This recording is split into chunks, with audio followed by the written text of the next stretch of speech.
Hello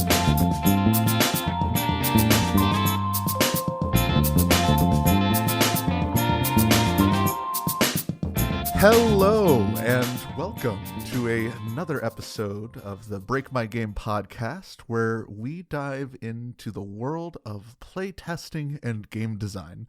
I'm your host, Matthew Hawker, and today I am joined by Keith Wilcoxon, and we'll be talking about all of his awesome design work and playtesting experiences. Keith, I'd love to hear a little more about you and you in context of the world of game design. I started really delving into game design about a year ago. I had fiddled with it before in the past, even in college. A few friends and I made our own version of Monopoly based around our college. And so ever since then, I've kind of done some few things here and there. But then, about almost exactly a year ago now, I really delved into designing and working on a game called Puck Bumpers and put that one into a lot of work. And then since then, I guess, designed about 15 different games and a few more that just never took off, but then worked on it from there and started this own little publishing company. Wow, that's so. Hold on, let me sure I get this right. 15 games in a year, right? Yeah, right about. That's amazing. So that is an interesting book that I want to read now. I want to read the book of Keith designing 15 games in a year, because that is mind blowing to me. I feel like I'm still trying to wrap and juggle 2 to 3 games at a time. And I'll see posts on like the internets. I just sound like a 50-year-old man there. But while I'm on the internets and I'm seeing designers say, "Oh, I'm juggling 5 to 7 games right now." I can't even imagine that sometimes. So with 15 games, how do you make that work? How do you play test those kinds of games, and how do you keep track of all of that? It's a lot of Google Sheets work. It's a lot of playtesting locally in the family. It's a lot of playtesting online with different playtest groups. I'll bring them all in, and then one thing that really helps are little blind playtest groups that I can get into, where essentially you can post a game and they'll blind playtest, or they'll do some unguided playtesting for you Mm-hmm. and give you all the notes on it. So that So, helps a lot. mm-hmm. how, I'm still just shocked. Like, all that makes sense. So do you have, like, could you tell me a little more about how you organize this data? Because on the last episode I had Courtney on, and we talked about like Google Sheets and just sort of how you organize data, and short-term data, long-term data, that sort of thing. Do you have a lot of crossover between your designs? Do you sort of like use the same system for each design, or do you sort of build like an entirely different system for each game you're working on in terms of the types of notes you're taking, the type of data that you want, and juggling all of that at once? Well, I'd say as far as the type of data, it's mostly just overlap. I can just run one sheet and copy and paste the sheet between different games. Mm-hmm. But I mean, as far as the specific data for each game, that's going to have to change each time. Right. As far as I'll start out, like with running some things about like game length, game enjoyment. Um, when I'm running a playtest, I kind of gauge how I believe other people have responded to the game based on the feedback they give me, Mm-hmm. and I'll kind of rank each playtest, and then I can go back through and I can look at playtests based off of, all right, let me see playtests where I felt like most people did not enjoy my game, and then I can see the notes of what happened during that playtest, and I can just sort it all out with data filters. Got it. Cool. So what is a data filter? I'm assuming you're just saying, I'm not looking at this data today, I'm looking at this data, and you're voiding it for the time being.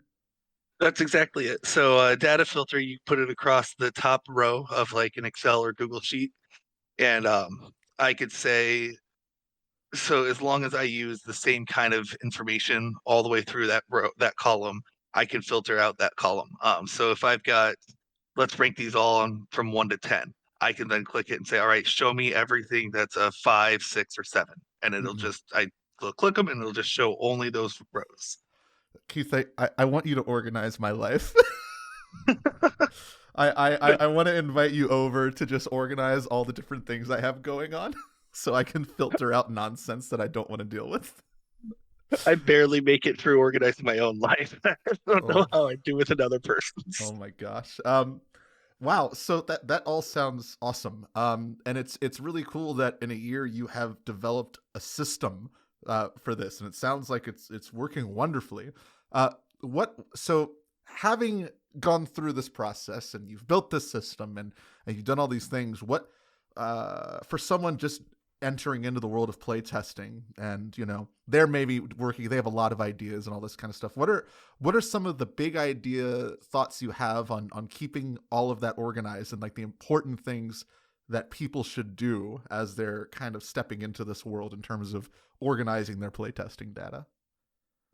You know, biggest thing is going to be work fast, do rapid iterations, but come up with a way to keep your things tight and keep them organized. So playtesting journals are huge.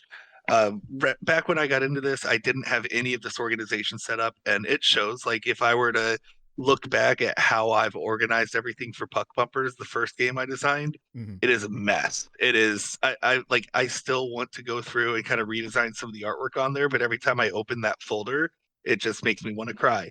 But since then, I've gotten more and more involved with the gaming community. Like I love Jay Cormier's Fail Faster Playtesting Journal. Mm-hmm. I got that because I participated in the cell sheet feedback or the cell sheet submission project that they did, Mm-hmm. and so because of that, I was able to get this playtesting journal, and I've really delved into the idea of just writing all the thoughts down. I mean, essentially, there's no such thing as too much information. You just have to come up with a way to cohesively keep it all together and in one location for everything. Right. So what is what is the relevant information you put in a playtesting journal versus something like Google Sheets? Like, so you use both? I'm guessing. No, not necessarily. I tried for a while. I tried with a couple designs actually keeping a separate journal, but most of it has now become like my journaling is done in Google Sheets. Hmm. And so like like all the different playtest feedback that I want, I just essentially end up loading it into Google Sheets as my playtest journal. Got it. Cool. Wow. I have horrible handwriting, so I don't think I could do a journal. So I've kind of gone the Google Sheets route as well. I have some horrible tactics when it comes to notating things.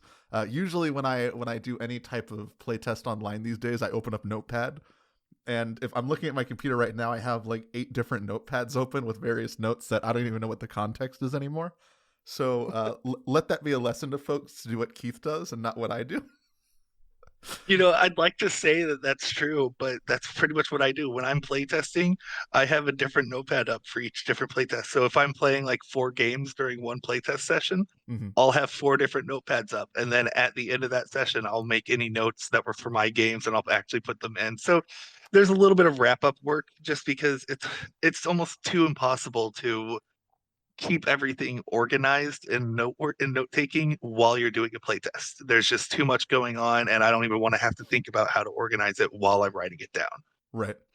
No, it makes sense. Yeah. So with all of the data that you're taking, how often are you iterating your games with feedback? Like what are the sort of the things that you look for in play tests that say, all right, I want to make this change, or I want to get a couple more play tests in before I make a change? How do you decide those things with all the data that you collect? You know, it just depends. Gosh, I'd like to say that there was a set, like, hey, every time I notice after 5 playtests with the exact same thing going on, but it's really not. I mean, I guess I could kind of say how broken a game would be. Like, I do have a little level, like a little column that'll be like, how close do I think I am to the next stage? Like, so there's design, then there's going into development, and there's going into unguided playtesting, things like that. Hmm. And so it, like I can kind of look at it and say, all right, so if I've got 2 playtests together that I'm like still at a 3, obviously something needs to change, and I'll look at what needs to change on it. Hmm. But there's no set system because sometimes it'll be I'll play 1 playtest and the game will be entirely broken and I have to make a new iteration. Hmm. Sometimes I'll get through 3 or 4 playtests before I realize, hey, this little thing doesn't work and I'm gonna have to tweak it to change the points at the end of the game by like 3%. So Hmm. No, it makes sense. So, with all of the playtesting that you do and all of the games that you're working on, one thing that comes to mind for me is prioritization.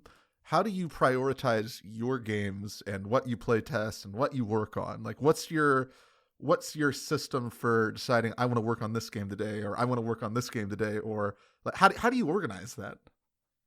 Mostly it's Google Calendar. I've recently started. Somebody had mentioned using Trello as a way to keep like a to-do list and task list together. I've tried getting into it. It hasn't. I don't know. I don't know if Trello just doesn't really work with my mindset very well. But mostly it's Google Calendar. Like I just kind of look at, hey, what's coming up? How much time do I have? How much time is this going to take? When I do make a task list, I will. It's like block scheduling. I can kind of say, all right, I know this is going to take 2 to 4 hours, and I know this is going to take 2 hours. How much time am I going to spend this day? And I'll essentially build out my task list for the next 3 to 4 days at a time, Hmm. and hopefully nothing else kind of throws that for a loop. But every now and then it happens. Would you say that that's kind of more like short? Because 3 to 4 days to me that sounds like a lot of short term blocking as opposed to like far away scheduling. Is that kind of true? I mean, that's kind of how it works. Like, so far away scheduling, I can go ahead and throw in, hey, I want this game to go into a Kickstarter on this date. All right. Mm-hmm. And that date might be 8 months away. Mm-hmm. I know I have a date for a Kickstarter that's going to be going in next February. Right. So I have those long-term goals written out, but I don't necessarily sit down and say, all right, so I know that I mean, I guess I do in my head. Yeah, I guess I do. Because I know that by a certain date now, I have to have that game ready at this point. Then at a certain date, I have to have it this point. Mm-hmm. And so I guess it'll work like that. But I mean, I only sit down and actually block out probably a week at a time. That makes sense. I scheduling feels like it's a really tricky thing because I feel like playtesting has a lot of curveballs, right? You might you might have a playtest and the game design is going well and everything feels like it's flowing right. You've had a lot of good feedback, and then there's a playtest where everything goes south, and you're like, "Holy cow, what just happened?" Um, when you hit those points, does that change your system at all, or is it kind of baked in?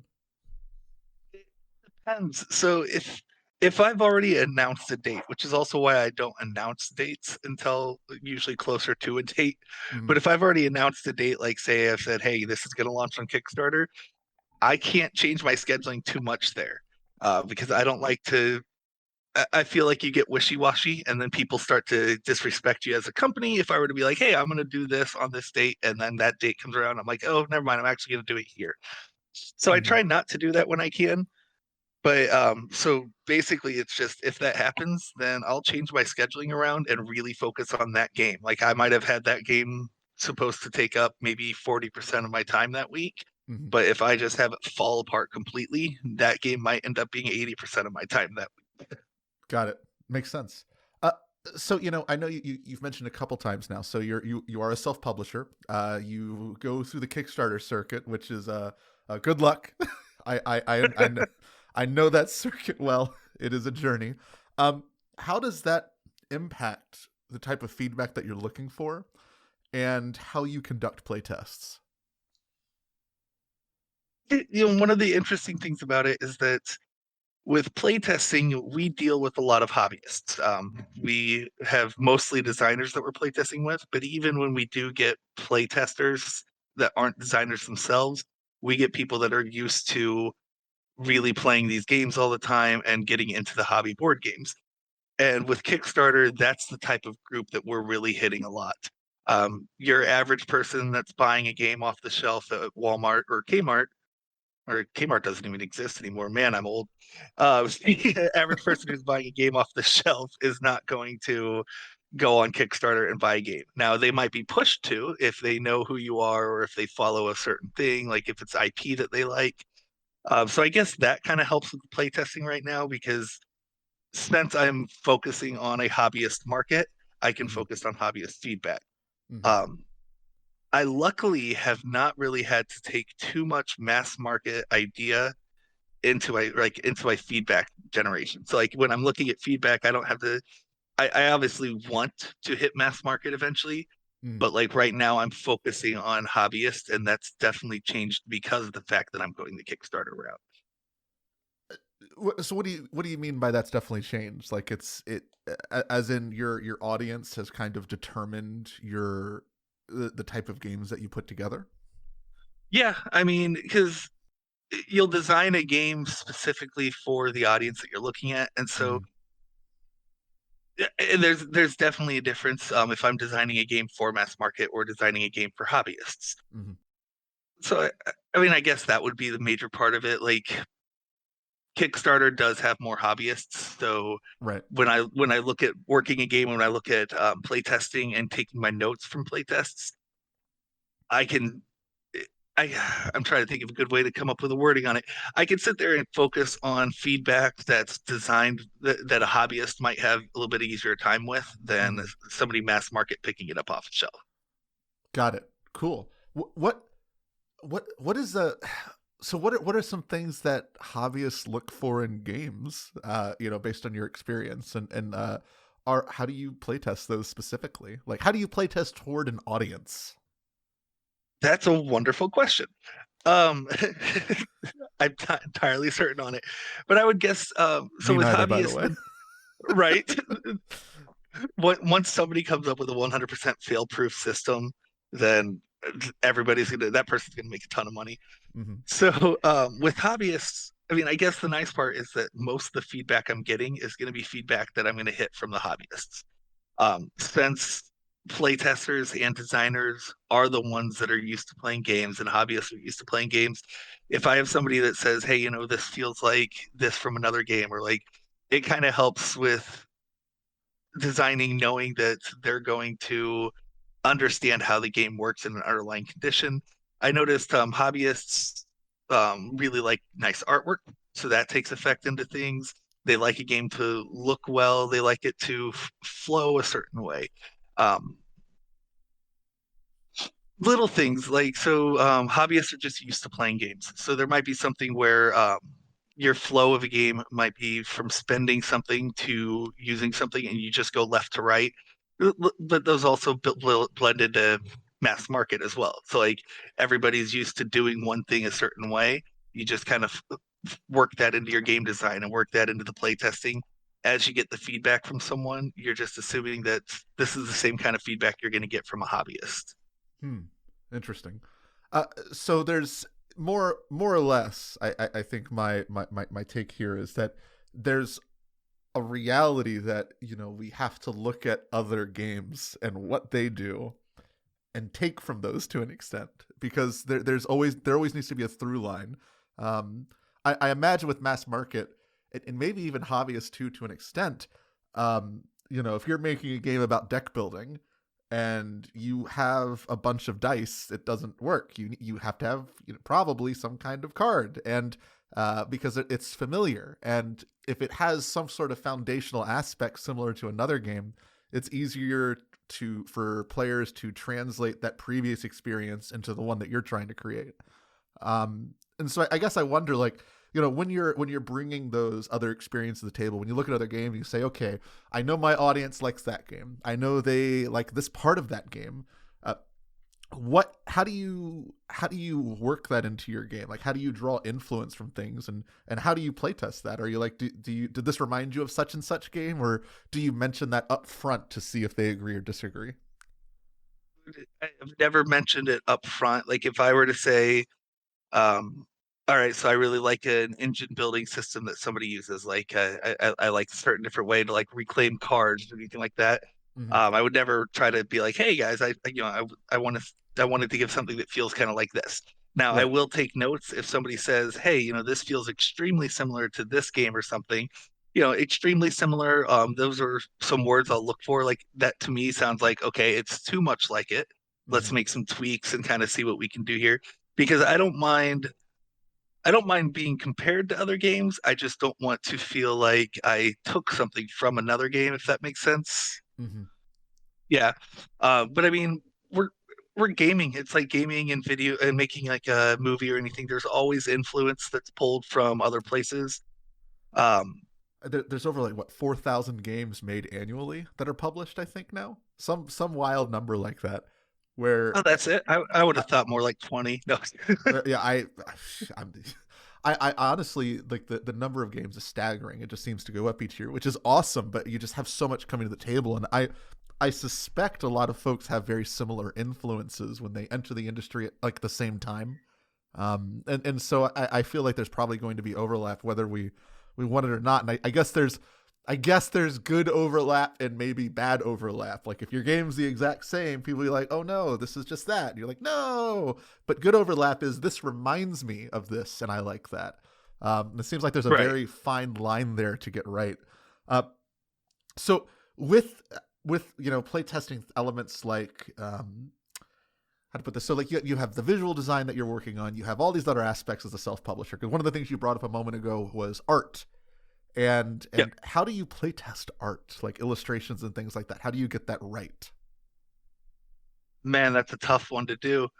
Just because there are so many things that go into artwork, from visually being able to see it, color blinding. I go through codeless testing when I put something out. Yeah, I guess most of it, like I'll ask people sometimes, hey, was there anything that didn't seem intuitive in the like iconography?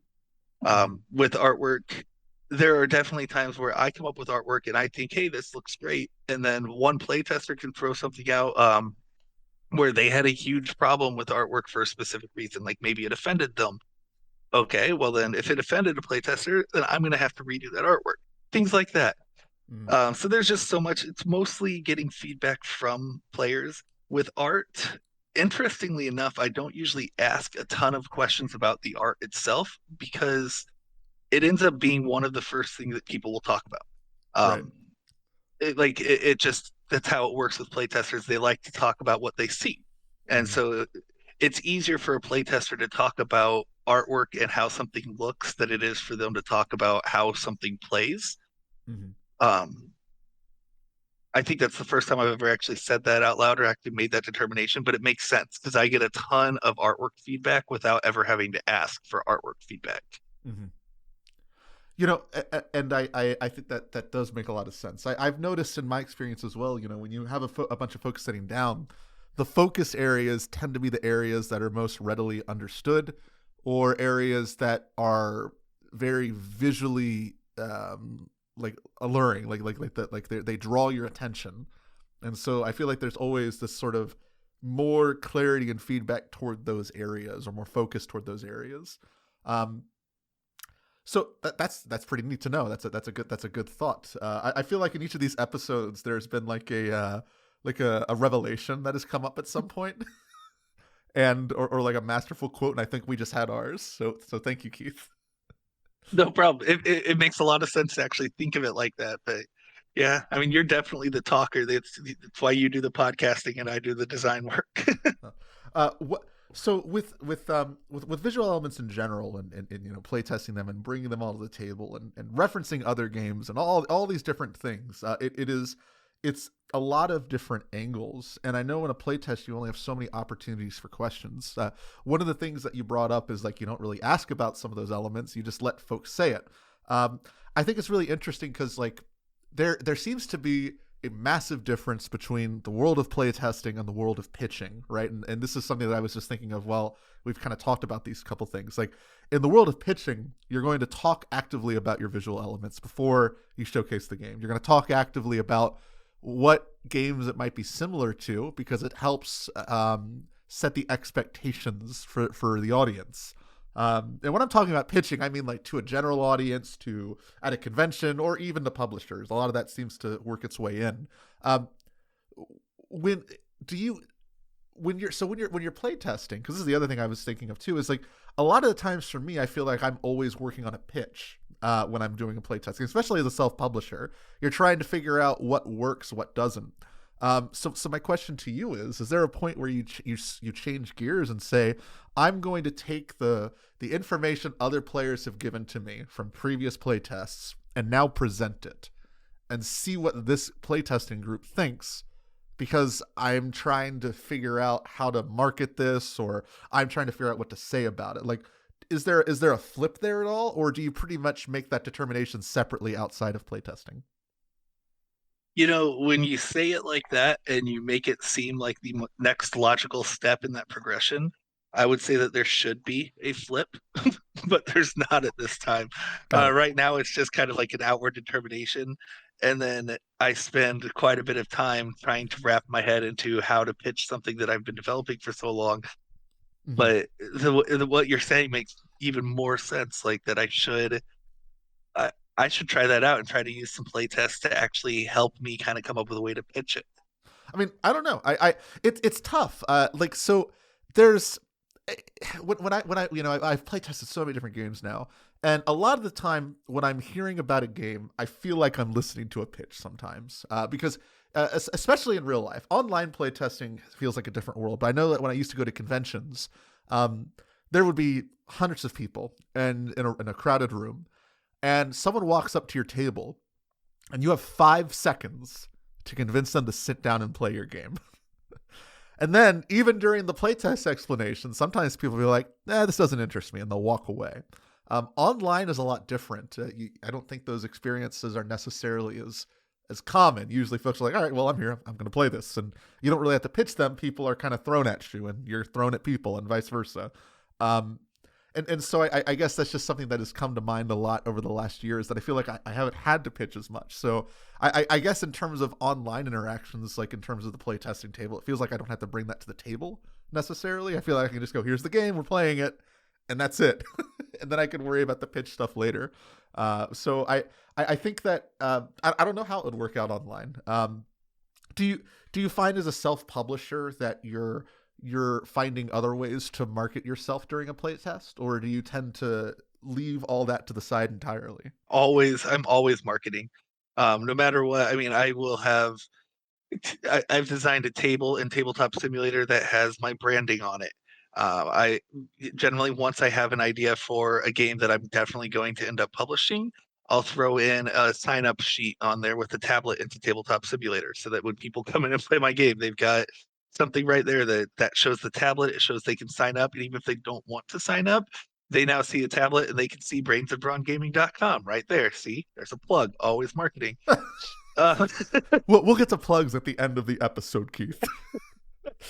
But you're you're absolutely right though. Like it's just as far as pitching the game, like I didn't think of it like that, but I've come from all I'm used to now is the online playtesting. I haven't been to these live conventions yet, so I haven't actually had to come up with a 5 to 15 second pitch for somebody who's walking up to my table.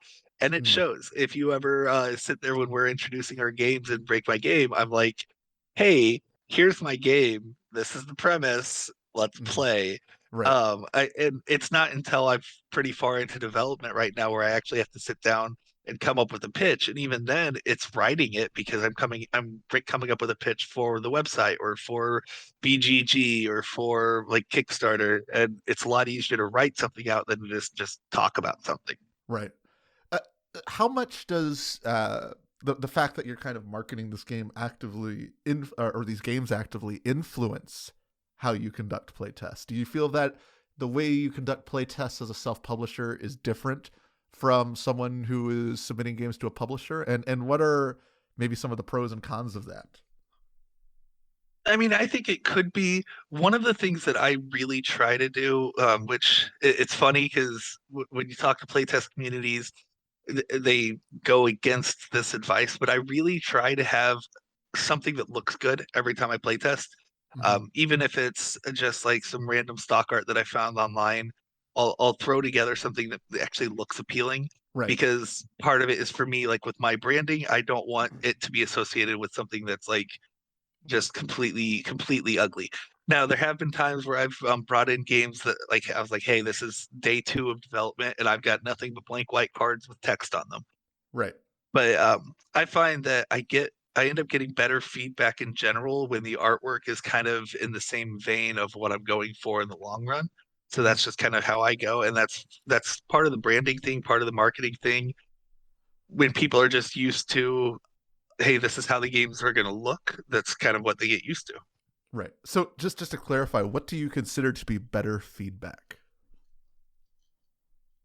Feedback that focuses more on the gameplay than like artwork. And I think Mm, I've found personally that if I don't have at least some kind of artwork that ties everything together in the way that I want it to eventually, mhm. then I get people that start focusing on things being disjointed. Like Right. um, maybe part A where you're drafting cards from a certain location Mhm, works pretty well if that location kind of ties into, hey, this is where I'm drafting from. mhm. But if you don't have that visually, that can make a disconnect for the player, and they might go, "Hey, I didn't really understand why we were pulling cards from here." Well, maybe that will make a lot more sense when I get the artwork in there. And I don't want to now I'm wasting time and feedback telling a playtester, well, hey, that's going to make more sense down the line. But that's also making that feedback kind of not as important to me. And that playtester, like if they are only most people can only come up with so much information at one time to give as a cognitive load. So if that's part of their information, then that was part of their processing the whole time they were playing the game. Right. And so anytime I can remove, hey, I don't need feedback on part A, so let me try to make it so that they don't even think about part A and giving me feedback right there and focus over here. That kind of helps with the playtesting. I'm trying to shift that focus of where I want the playtest, where I want the feedback to come from. So I'd say good feedback is when I can run a playtest without prompting for the type of feedback I'm looking for and still get the type of feedback I'm looking for, Mm, if that makes sense. yes, that does make Okay. sense. I think I'll listen back later to see if it makes sense, but it makes sense right now for the purpose of me being a podcast host. I do get that. So my last question, Keith, and it really just comes down to as folks, more and more folks enter this industry. I think you're right that we have, and I think this is a common trend that there's been sort of a pushback against this old common logic that your game does not have to look visually pleasing. I mean, a lot of folks are entering this industry to self-publish, and self-publishers want to showcase a visually pleasing game because it says, hey, this isn't just an eventual thing. I'm doing this now. This is happening. This is legit. I'm legitimate. Like, you should check my stuff out. And I think there's a higher bar set for folks to enter the industry. I mean, even on things like Kickstarter outside of the playtesting world, I feel like we've, 5-6 years ago, people were like, if you fund this game, you can fly out and eat a fish sandwich with me. And now it's, if you fund this game, I'm going to have this top quality artwork with shiny text, and it's going to be holographic, and the card can float in the air. And the bar has risen steadily. And I think I've seen that in playtesting too. And it feels like, folks like you and others that I've spoken to on the podcast so far, and I'm sure I will continue to speak to, folks entering the industry over the last year sort of have flipped a lot of the old traditional ways of going through game design over and said, no, we're going to do it this way. We're going to make this a very visually appealing game. We're going to open this up to folks so that they say, wow, this looks great. Because it's exciting to see that, and it sounds like that at least for me and my experience so far, it sounds like that common point is changing. So my question to you is, for folks entering the industry, and play testing and preparing their first game to play test, what are some of the things that you would suggest to them? And what are some things that you would say, hey, this is a piece of advice you're going to hear a lot. Don't worry about this. Just do this instead, or go this route. What are some of the common things you might bring up to someone new? Well, I mean, to touch a little bit on the artwork thing, don't get attached to your artwork. So if you are one of the people that want to make your game look very pleasing, do not get too attached to the artwork because you can and probably will end up changing it. So that's a big one. Another big one would be, we are in a world of digital iterations. We're not doing anything like Break My Game used to be, where you might meet once or twice a month and bring in this physical prototype. And yeah, a physical prototype is probably going to look a little bit worse than what you're going to get digitally. That's easy to do. New artwork. It's easy to do something shiny on a computer because it doesn't take. You don't have to have all the supplies. It's cheaper. So Mm-hmm. that's one of the nice parts about it. But because of that, you're also it's easy to make these changes. So Mm-hmm. I've had an entire game where I've scrapped an entire game, or there are points where I've had a game where I've gone through 3 or 4 playtests with it, and they all ended up flopping, or like there was just so much of a mess. I've set that entire game down. So I mean, what is the phrase? Don't be afraid to kill your babies or something like that. I don't remember how people like to say it, Kill your but heroes or something along those yeah, lines. that kind of stuff. Where like, so you might have a game that you really like, but that doesn't mean everybody else is going to like it. And I have had plenty of games where I've been like, "Hey, this is awesome! Check out my new game," and people start it. They're like, "Yeah, this is awful. I don't like this at all." Mm-hmm. And it's common. Like 2 or 3 playtests in, people are still, "I don't like this at all." Set it down, push it to the side, pick it up later if you want to. Don't pick it up later if you don't want to. Even if you've put 8 hours, 10 hours, 20 hours of work into the artwork on it, just put it down. Right. That's I think that's what the most common thread that I hear from people when they talk about, hey, don't put artwork into your game when you're playtesting, is they say that it's harder to put the game down because you already put work into it. Mm-hmm. uh, I haven't really run into that. Like, yeah, does it suck? Absolutely. But I mean, that's just how it goes sometimes. I build that into my scheduling, I build it into my working. I understand that I might have to drop this game. So, like, almost every game will start with, just really cheap, quick, easy to find stock art. Mm-hmm. Because for me, if I'm making a card that's white with text, it'll take me an extra 10 minutes to make that same card at least have some kind of little design for right now. Mm-hmm. So yeah, I guess my major advice is going to be ready to drop designs and be ready to make changes on things that you've put work into. Cool. Well, Keith, thank you so much for sharing your insight and experience on playtesting and game design. Is there anything you'd like to plug? Where can we find you on the big World Wide Web? Facebook, Twitter, and Instagram. I'd say that I'm most common on Twitter. It's brains_b_gaming. You can also find me on my website, brainsofbrawngaming.com, which has links to all of my games. Any Kickstarter links go on there, and also any of my social medias on there. Very cool, very cool. And for folks listening in, of course, you can find more information on Break My Game at breakmygame.com. We're also on twitter.com/breakmygameg and facebook.com/breakmygameg. All right, let's wrap this one up. You all have a wonderful day and happy playtesting.